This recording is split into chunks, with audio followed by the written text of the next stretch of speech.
بسم اللہ الرحمن الرحیم۔ السلام علیکم دوستو، کیسے ہیں آپ سب؟ چھوٹی چھوٹی باتوں پر خودکشی کا سوچنے والے ایک بار یہ ویڈیو لازمی دیکھیں۔ پچھلے دنوں ہماری ایک کولیگ کی ترقی ہوئی تو انہیں مبارکباد دینے ان کے آفس گیا۔ مبارکباد دیتے ہوئے میں نے کہا کہ آپ بہت خوش قسمت ہیں کہ اتنی کم عمر میں اس عہدے پر پہنچ گئی ہیں۔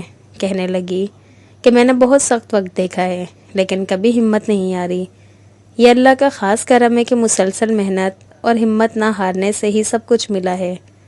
میں BSc میں تھی کہ والدہ کا انتقال ہو گیا۔ والد صاحب نے دوسری شادی کر لی۔ چند ہفتے سب ٹھیک چلا مگر پھر سوتیلی ماں نے اپنا سوتیلا پن دکھانا شروع کیا۔ ہم صرف 2 بہن بھائی تھے۔ بھائی مجھ سے بڑا تھا جسے والد صاحب نے پاکستان سے باہر پڑھنے کے لیے بھجوا دیا۔ سوتیلی ماں گھر کے سارے کام مجھ سے کرواتی تھی۔ والد صاحب کو یہ کہہ کر مطمئن کر دیتی تھی کہ اسے گھرداری سکھا رہی ہوں، ورنہ اگلے گھر جا کر یہی گلہ آئے گا کہ سوتیلی تھی اس لیے کچھ نہیں سکھایا۔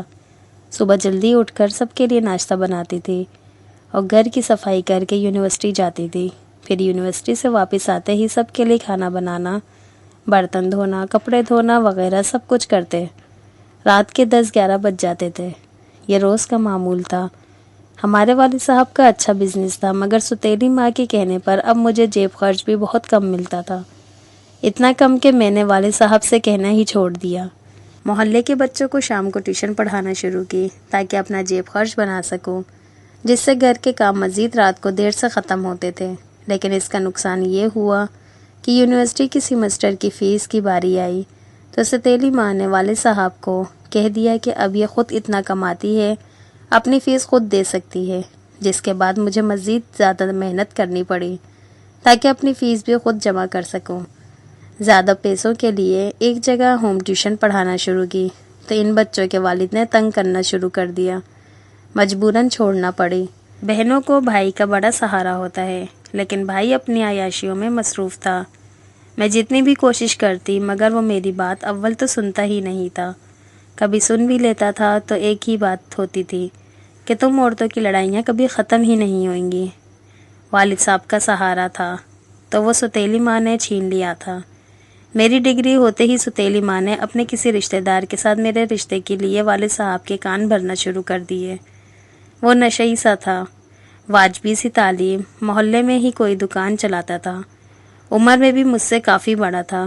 میں نے انکار کیا تو سوتیلی ماں نے کہنا شروع کیا کہ یونیورسٹی میں ہی اس کا کسی سے چکر ہوگا، اس لیے نہیں مان رہی۔ اب تو میرے دل میں آتا تھا کہ اچھا تھا کہ کوئی ہوتا جس سے شادی کر کے اس جہنم سے نکل سکتی۔ بڑی مشکل سے M.Phil کی اجازت ملی۔ اپنے اخراجات تو میں پہلے ہی خود پورے کر رہی تھی لیکن M.Phil کی فیس زیادہ تھی، اس لیے والد صاحب سے بہرحال کچھ نہ کچھ سپورٹ ضروری تھی۔ ان کی اچھی مالی حیثیت کی وجہ سے مجھے کوئی اسکالرشپ بھی نہیں مل سکتی تھی۔ مشکل سے M.Phil میں داخلے کی اجازت مل ہی گئی۔ M.Phil کے پورا ہونے کے قریب ایک کلاس فیلو نے پرپوز کیا۔ میں کسی سہارے کی تلاش میں تھی، اس لیے اسے فوراً کہا کہ رشتہ بھیجو۔ اس رشتے کے آنے پر سوتیلی ماں نے طوفان کھڑا کر دیا۔ وہ الزام لگائے کہ خدا کی پناہ، لیکن میں ڈٹی رہی۔ کلاس میں وہ لڑکا کافی اچھا تھا، شکل و صورت اور اخلاق بھی مناسب تھا۔ والد صاحب نے لڑکے کا گھر بار نہ دیکھا، بس ایسے ہی ناراض ہو کر ہاں کر دی اور کہہ دیا کہ شادی کر کے جاؤ اور واپس کبھی اس گھر میں نہ آنا۔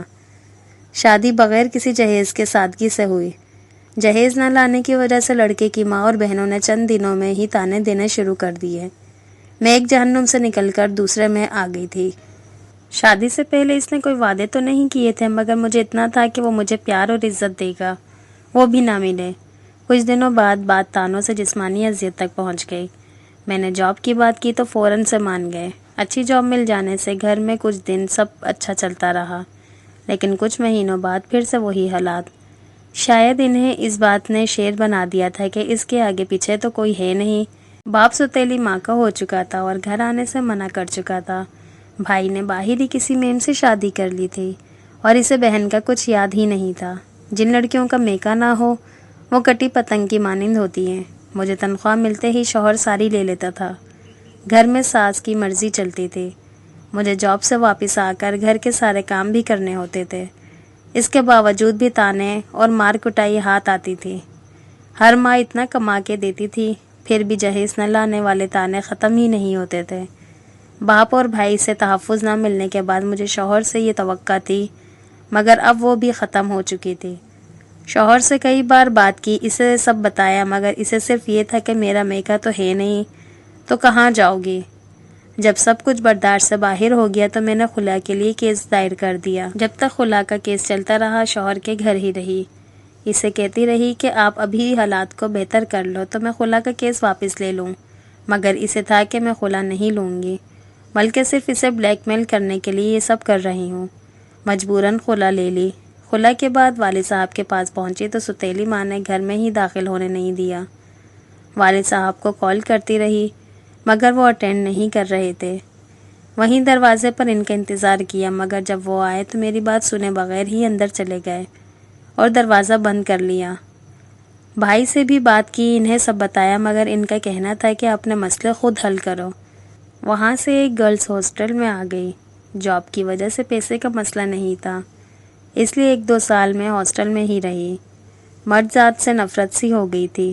میرے ایک کولیگ کو کسی طرح میرے حالات کا پتہ چلا، جس کی پہلی بیوی فوت ہو گئی تھی۔ اس کے 2 چھوٹے چھوٹے بچے تھے۔ اس نے ایک بزرگ کی مدد سے مجھ سے رشتے کی بات کی۔ اس کی کافی کوشش کے بعد میں نکاح پر راضی ہو گئی۔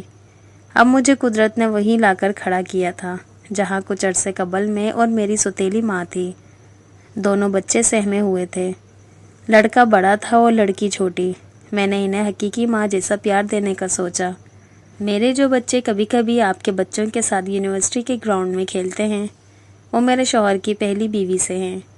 بچوں کو ایسا پیار دیا ہے کہ شاید ہی کسی کو معلوم ہو کہ میرے سگے بچے ہیں یا ستیلے۔ میرا شوہر نہیں چاہتا کہ ابھی میری اولاد ہو۔ شاید اسے خوف ہے کہ میری اپنی اولاد ہو گئی تو میں ان بچوں کو پہلے جیسا پیار نہیں دوں گی، اس لیے میں نے اس پر کبھی زور نہیں دیا۔ والد صاحب بوڑھے ہونے کے بعد کاروبار کے قابل نہیں رہے، بھائی ملک سے باہر ہے۔ میرے اس شوہر کی تنخواہ اچھی ہے، اس لیے اس نے میری تنخواہ کے بارے میں کبھی نہیں پوچھا۔ اپنی تنخواہ میں سے ایک بڑا حصہ اپنے باپ اور ستیلی ماں کے اخراجات کے لیے بھجوا دیتی ہوں۔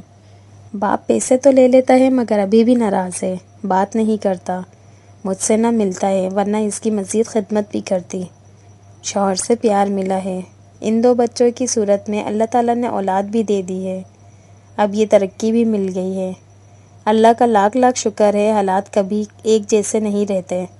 اتنے مشکل حالات کے باوجود میں نے کبھی بھی خودکشی کا نہیں سوچا۔ میں نے کبھی نہیں سوچا کہ میرے ساتھ جو بھی ظلم ہوئے ان کا بدلہ میں کسی سے بھی لوں۔ آج اللہ کا شکر ہے کہ میری زندگی میں سکون ہے۔ تو دوستو، آپ کو ویڈیو کیسی لگی لازمی بتائیے گا کمنٹ کر کے۔ جن لوگوں کو پسند آئی ہو پلیز لائک لازمی کر دیجیے گا، اور جو میرے چینل پہ نیو ہیں پلیز سبسکرائب کیے بنا نہ جائیے گا۔ انشاءاللہ پھر ملتے ہیں نیکسٹ ویڈیو میں، تب تک کے لیے اللہ حافظ۔